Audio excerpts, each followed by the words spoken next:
तो ये हो गई कि एक मोहतरमा को हमारा हाईएस्ट सिविलियन अवार्ड दिया गया।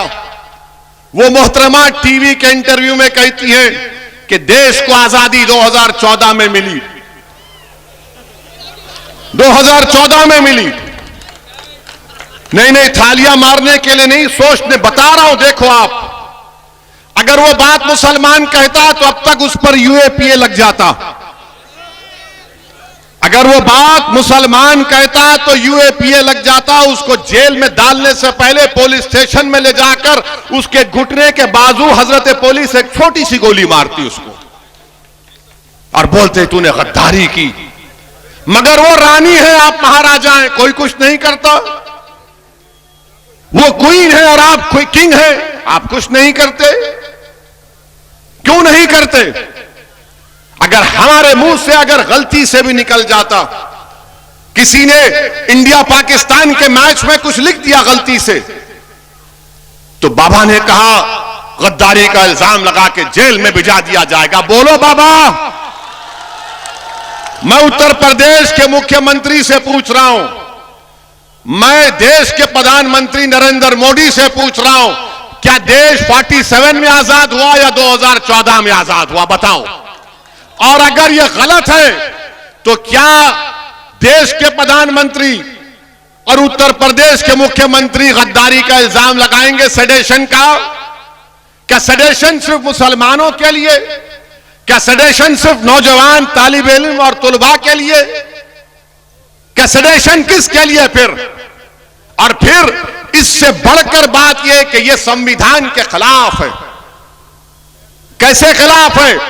भारत के संविधान में एक फंडामेंटल राइट्स है, हुकूक है और एक ड्यूटीज है। नरेंद्र मोदी बार बार बोलते हैं ड्यूटीज, अपना ड्यूटी निभाओ। नरेंद्र मोदी जी, पार्लियामेंट में बल्कि संविधान में लिखा है कि इस बात को हमको तालीम दी जा रही है संविधान के जरिए कि हर भारत के रहने वाले के लिए, नागरिक के लिए जरूरी है कि वो मुजाहिदीन आजादी की इज्जत करें। डायरेक्टिव प्रिंसिपल्स में लिखा गया। बताओ तुम क्यों खामोश हो? खाली एक बयान आ गया बीजेपी से कि इस बयान से हम नहीं मानते। तो फिर हम जब बोलते हैं तो हम पर मुकदमा क्यों? हमको भी कहो कि तुम्हारी बात को नहीं मानते, मगर तुम जो चाहे मन गढ़क बातें अनाप शनाप बकते रहोगे। अगर हम इजहार ख्याल करेंगे, हमारी राय तुमसे मुख्तलिफ होगी, तुमको पसंद नहीं आएगी तो जेल मेरा मुकद्दर या गोली मेरा मुकद्दर बना दिया जाता है। यह कौन सा इंसाफ है? इस पर कोई बात नहीं होगी। मैं हिंदुस्तान के, भारत के नेशनलिज्म को मानता हूं।